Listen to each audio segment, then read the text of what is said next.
I have ancestors that made their home here at Kawainui, actually a little bit mauka that way, near where the Corps of Engineer ponds are today, in Iliaina called Ka'aihe'e, and that's where my first connection to Kawainui happened.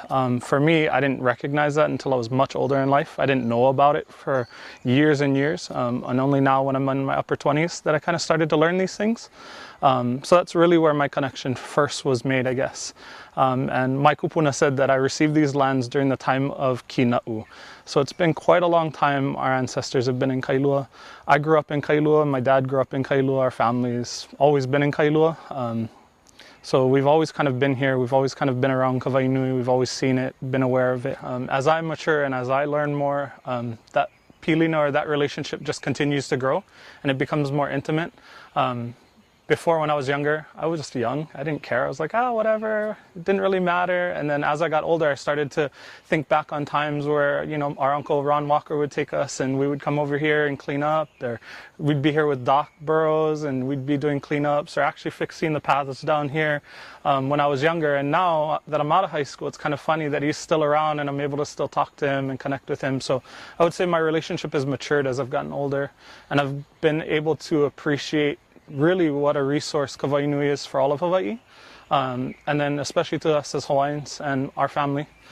So it's all of these layers, so to speak, that have kind of just been growing and growing and growing. So when I was a kid and I was coming with Doc Burrows and helping for school, all of this area was still all overgrown and these paths here weren't laid with the stones for the path. And so we would actually come down and we would lay the stones to recreate the path or restore the path.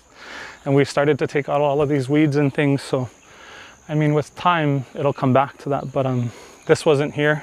All on this side was all still overgrown with hau and other things, so you couldn't actually see Kawainui from here. It was just all green. You couldn't see anything, and now it's actually open to Kawainui, and you can see the expanse of Kawainui, so that's exciting. Actually, right where we're coming up to, I think was some kind of farm or a piggery, and you could see the slot bins where they would eat and find all rusted car parts and all kinds of stuff. And to see it restored and to see like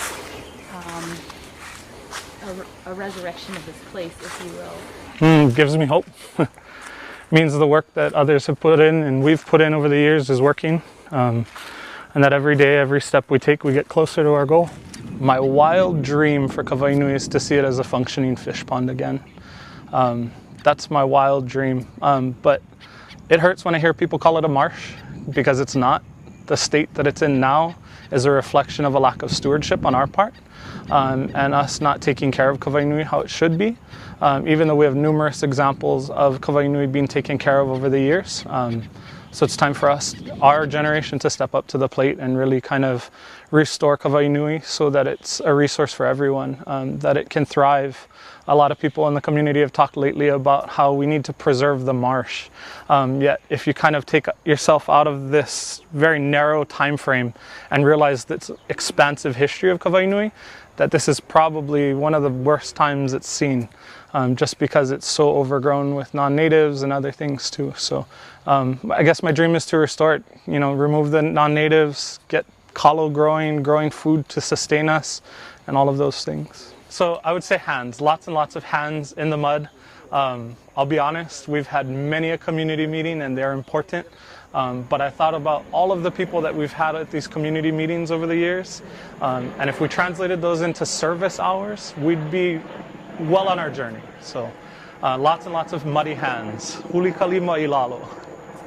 If there was no master plan, I think the vision of organizations in Kailua that have been committed to the restoration of Kawainui would still go on. That work would not be affected by it. I think it gives us a heads up, to strengthen our efforts to do what we need to do. And anytime you can involve state agencies and other partners and other community nonprofits, we just get stronger. And so if we have a vision and we have a plan, it makes helping keep us focused a lot easier. So plan or no plan, the work will go on, but I think it strengthens our chances.